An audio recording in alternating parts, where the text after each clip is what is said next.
بسم اللہ الرحمن الرحیم۔ ایک صاحب نے مسئلہ پوچھا ہے کہ ہندوؤں کا شراد کھانا کیسا ہے۔ شراد کا مطلب ہوتا ہے کسی کافر کے گھر میں اگر کسی کی موت ہو جائے تو اس کے گھر والے جو دعوت کرتے ہیں، جس کو ہندوؤں کی زبان میں شراد کہا جاتا ہے، اس کا کھانا جائز ہے یا جائز نہیں ہے۔ ایک صاحب نے سوال پوچھا ہے۔ اسی کے ضمن میں ایک سوال آتا ہے کہ ہندوؤں کی جو رسوم ہوتے ہیں، جیسے ہولی ہے، دیوالی ہے، اس سلسلے میں جو پوجا وغیرہ کیے جاتے ہیں، اس کے بعد اڑوس پڑوس میں وہ آ کر اس کی پوجا کی مٹھائی اور جو کچھ بھی بناتے ہیں وہ تقسیم وغیرہ کرتے ہیں، تو اس کا کھانا کیسا ہے؟ جواب یہ ہے کہ کافر کا کھانا اگر حلال ہو تو فی نفسی اس کا کھانا منع نہیں ہے۔ اگر حلال ہو تو اس کے کھانے میں کوئی عیب، کوئی رکاوٹ نہیں ہے۔ ہاں، جو مسئلہ پوچھا ہے شراد اور ہولی دیوالی وغیرہ کے سلسلے میں، اس سلسلے میں تفصیل یہ ہے، جو ان کی خاص مذہبی رسومات کے تحت جو کھانا بنایا جاتا ہے، جیسے ہولی ہے، دیوالی ہے، اور اسی طرح جو پوچھا گیا مسئلہ شراد کا، اور اسی طرح مندر کا پرشاد وغیرہ ہے، وہ بھی اسی سلسلے میں داخل ہیں۔ خاص دنوں میں جو کھانا بنواتے ہیں، جسے شراد وغیرہ کہتے ہیں، اس پر ان کے پنڈت ان کے کچھ خاص مذہبی وید وغیرہ پڑھتے ہیں۔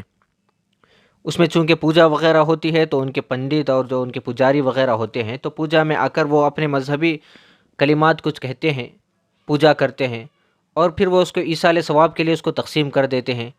اس لیے مسلمانوں کے لیے ان کی اس تقریب میں شرکت کرنا بھی جائز نہیں ہے اور ان کا یہ کھانا بھی جائز نہیں ہے۔ یہ بات بھی سمجھ میں آ گئی کہ ہولی اور دیوالی وغیرہ میں جو پوجا وغیرہ کرتے ہیں اس کا کھانا بھی جائز نہیں ہے۔ تحفۃ الہند کتاب ہے جسے مولانا عبید اللہ صاحب رحمۃ اللہ علیہ رقم تراز ہیں۔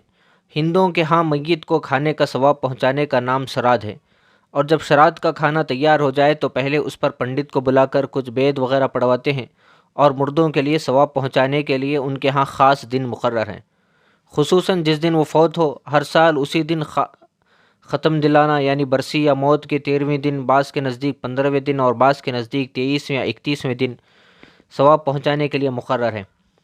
اسی طرح کے رسوم اور بدعات بھی مسلمانوں کے یہاں تیجا، 7واں، 40واں اور برسی مقرر کر لیے جاتے ہیں، اور کھانا تیار کروا کر اس پر ختم پڑھوانا شروع کر دیا۔ حالانکہ رسول اللہ صلی اللہ علیہ وسلم سے ان میں سے کوئی رسم بھی ثابت نہیں ہے۔ مسلمانوں کو ان سب چیزوں سے، ان مذہبی رسومات کو منانے سے بھی بچنا چاہیے، اور ہندوؤں کی طرف سے جو یہ چیزیں منائی جاتی ہیں اس میں شرکت کرنے سے بھی اپنے آپ کو بچانا چاہیے، اور وہ کھانا وغیرہ اس سے بھی جہاں تک ہو سکے اپنے آپ کو بچانے کی ضرورت ہے۔ اللہ تبارک و تعالیٰ سے دعا کریں، اللہ تبارک و تعالیٰ ہم تمام کو دین کی صحیح سمجھ نصیب فرمائے۔ السلام علیکم ورحمۃ اللہ وبرکاتہ۔